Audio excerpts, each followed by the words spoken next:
Hey guys, welcome to another episode of Sharing a Drink with Matt, the album review. Today I'm talking to Chris from the Crapenters. Thank you. Thank you. How are you, mate? Good, I love the shirt. I love the band. Yeah. I'm an orgasm. Oh, it doesn't matter. Yeah, so how you been? We meet Good, mate, again. good. We gotta stop meeting like this. Sorry, mate?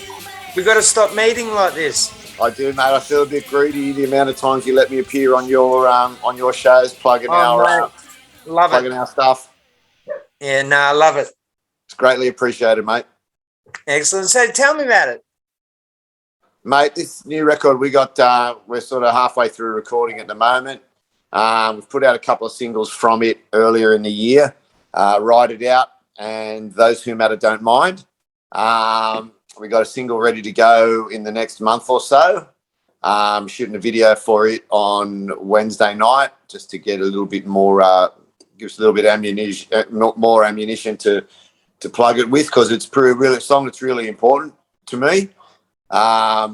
In March this year, my friend's daughter committed suicide in Bathurst, Tilly Rosewarne, and it was after a relentless campaign of bullying in person and online through portals like Snapchat and Instagram and TikTok and that type of thing. So that's it. This song is called For Tilly's Sake, and For Tilly's Sake is a hashtag that Tilly's mum came up with after her daughter's death, and she's been she's devoted her time and her energy. It's a really inspirational thing that she's done and that she is doing, devoting her time and energy into implementing change around bullying and around the policies around bullying and that type of thing. So yeah, that's just a way that I've got to help to get her message across from a different angle, if you know what I mean. And actually, the first verse of the song is, come say hello? Sorry, mate, the young bloke's just walked in the door. The first verse of the song directly quotes the eulogy that my friend Emma, who is just an incredible inspiration and tower of strength and inspiration, the way that she's handled her daughter, probably the worst thing that could ever happen to a parent, and is actually trying to implement change through it and that. But it directly quotes the whole first verse. I have to give her a co-write because the whole first verse directly quotes the eulogy that she wrote for her daughter, and that she read at her daughter's funeral. And it says, before you speak, before you post, before you share, please ask yourself these three questions. Is it true? Is it necessary? And is it kind? And if the answer to any of these is no, then don't. Yeah. You know? Yeah. It's a different world to the one that we grew up in, Matt, when it comes to bullying and that type of thing. And as I said, mate, it's just an opportunity. That's why this song is so important to me and to the band, because that's a chance to help my friend to spread her message just from a punk rock angle and from a music angle. And Emma is allowing us to use Tilly's photo as for the single cover. And I just, the great Tim Armstrong said that through music we can live forever. So I like the thought of every time our song pops up on anybody's Spotify, the beautiful image of Tilly will be popping up and helping her to stay in people's memories and in that way. So yeah, I'm really excited. No, that's great, man. With my family and my wife, in the last 5 years, we've lost four, 5 nephews due to suicide. Yeah, I really know where you're coming from there. It's and I don't think the last one, I don't think his parents will ever be the same again, to be quite honest. I can't imagine. I can't, as I said, mate, I can't imagine. I always, and it's not something that I'm jovial about, but I always say to my kids, anything ever happens to any of you, you know, they might as well put me in the box with you, because I don't know how you could recover from that type of thing, but people do. And as Emma has, my friend, and as I said, she's to have the energy and the strength to try and do something good for other children out of what happened to her child. Yeah. It's really the ultimate in strength, as far as I'm concerned. Yeah, for sure.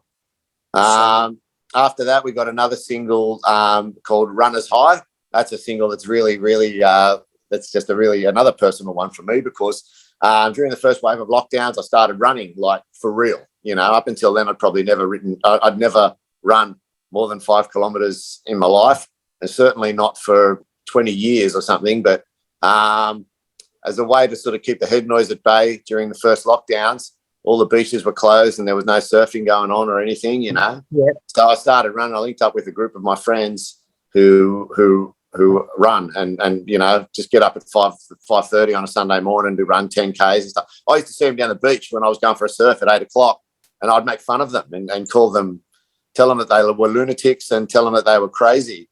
And then next thing I knew, I was running with them.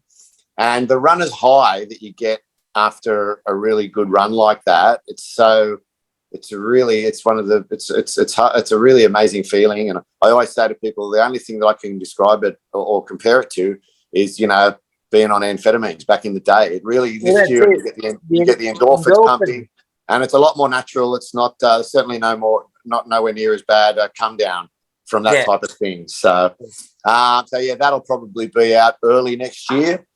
We've got sessions, a week of sessions in late January, early February to finish recording the record. I'm really excited about it as well. It seems that in between every record we make, we have wholesale lineup changes. I don't know if people get sick of working with me or between the last record and this one, there was a lot of fluctuation around COVID and that, you know, and so a couple of boys left and then a couple of boys have come in. And so, yeah, as it was when we made the self-titled in 2019 that we put out in 2020, it was the first record that we did with that lineup, and a couple of the boys have left. Now I'm excited. I'm just as excited about the fact that this is the first record with this current lineup. And yeah, the synergy between the 5 guys is going really good, and a lot of the shows that we've played this year have gone down really, really well. So I'm really looking forward to the stuff we've recorded so far. We're extremely happy with the results from it. You know, I feel like it's as good as anything. They're as good as anything that we've put out in our 6 or 7 year history. So I'm really excited to get into a room and do it in one go. We're going to just have a week of sessions, try and record 2 songs a day, and come out with a 12 track record. The songwriting's shared among Dave and myself. Dave has come on, and I know that you're a massive fan of songs like Rise Up and Ride It Out. It was also, it's so funny, my 2 favourite songs from my band are the 2 that I didn't write. You know, Rise Up and Ride It Out. I really feel that they're as good as anything that we've put out, and Dave has written those. So yeah, I think on this record, you know, there's 3 or 4 co-writes, probably 3 of Dave's, and about 5 of mine, or something like that, So it's really, as I said, mate, I was really excited to get it out. And then we're having a little bit of a break from playing shows. We haven't got a show till the 18th of December now, just to devote our time to getting in a room and jamming these songs, so that when we get into the studio in February, everything is just tight. Everybody knows what they're playing, so it's no mess, no fuss. We just get in and get the job done. So definitely. Yeah. No, I for one, I'm looking forward to it, because I love your stuff. So does my wife, actually, and she doesn't really love her punk music. But I remember last time you said that she asked, you were playing something, and she asked, I think it was I Laughed Until I Cried, and she came in and said, "Oh, is this our Buzzcocks, is it?" Yes. And I've been living off that compliment for 12 months or whatever it was, 7 or 9 months since the last time we spoke. So I can't. It's a pretty decent endorsement. So your wife has obviously got really good taste in music, mate. Yeah, she does both ways. But Yeah, yeah. Okay, so the new album's coming out next year. yeah. So that's something we've got to. So that's Wait for. of a love renewed. Is the name of the record actually? That's a line Okay. from Ride It Out. Yep. And Dave would probably tell you what it means to him, but to me, and the reason why I'm pushing for it to be the name of the record is because it's so poetic, first and foremost. And then, like, the last sort of 12 months, 18 months, as things have been starting to open up again, and we've been back playing shows and the music scene, and I really feel like being able to go to shows and being in that environment, when I say of a love renewed, it's sort of renewed that love of live music and bands and as a performer playing for people, but also for people. I think that there's, especially for smaller shows, having had that period of time where there weren't any shows and you couldn't even leave your fucking house or whatever. I'm really finding that at all the shows, there's a lot more people at shows now than there was in the 3 or 4 years before COVID, because I think people are really appreciative of the fact that they can get out and do that type of thing again. Yeah, it's happening. When there Big was a time, time when who knew when or even if we're going to be able to start going to shows and that type of thing again. So yeah.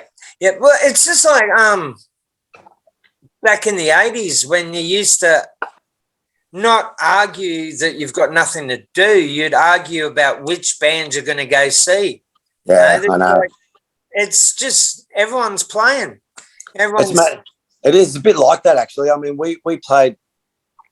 It's really like that. It's like, and I mean, obviously, it's not. I mean, back in those days, I think we've spoken about it before. I think at the Maroubra Seals Club, any given week, you could go and see the Angels, Concrete Blonde, Iggy Pop.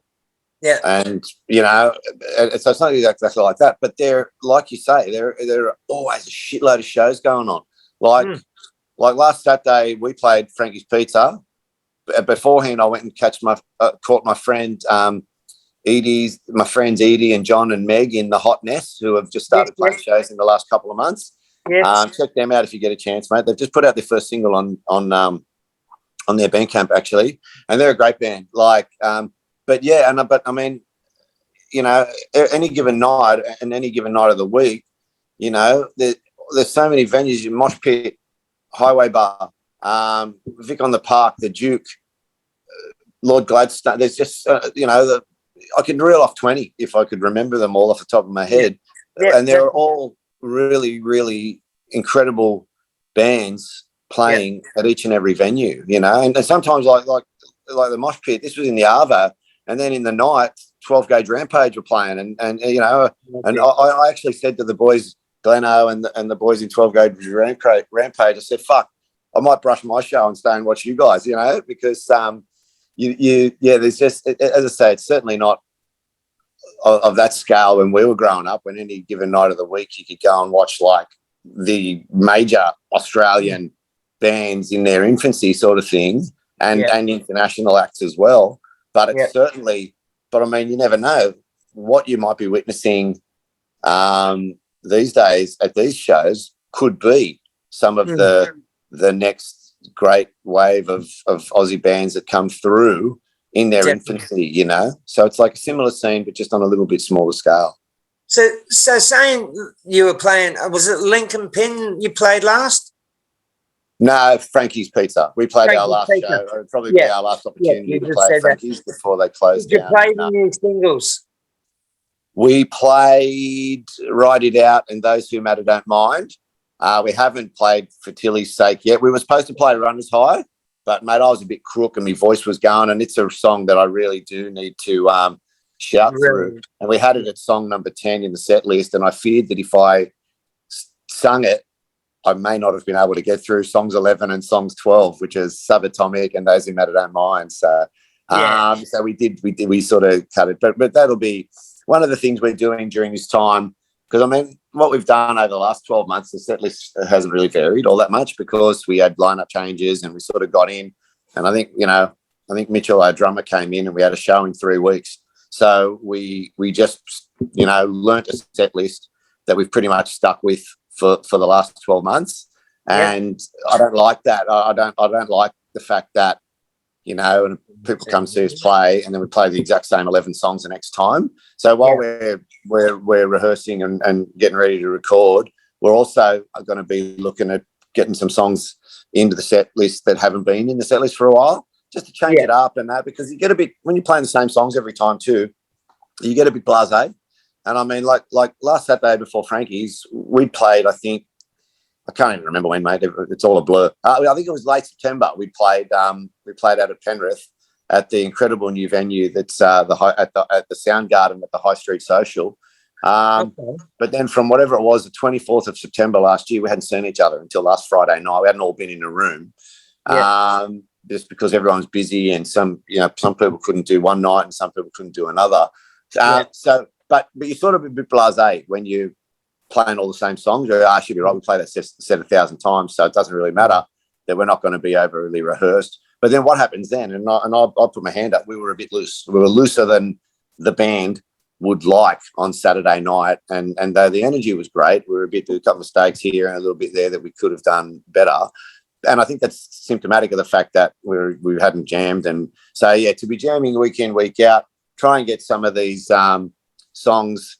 Like there's songs like I'm just trying to think, songs that have been really important to us, like Pray to Your Own God, and As Good as Gone, and songs like that we haven't played for 12 months because just jamming about a group of songs, 17, 18 songs, and that way you can pick and choose and put whatever ones in the set list that you'd like to put in, But Chris, yourself as a punter, like you might have been up on stage playing and you're not happy with what you're doing, but the punters that are there, they don't know that you fucked up for that. They don't, mate, generally, as you'll always be your own worst self-critic. No, of course. And that's all right. And as you say, I don't. Though I make mention of it, I don't leave the show going, "Oh, we fucked up," because that doesn't do anybody any good. And it's counterproductive.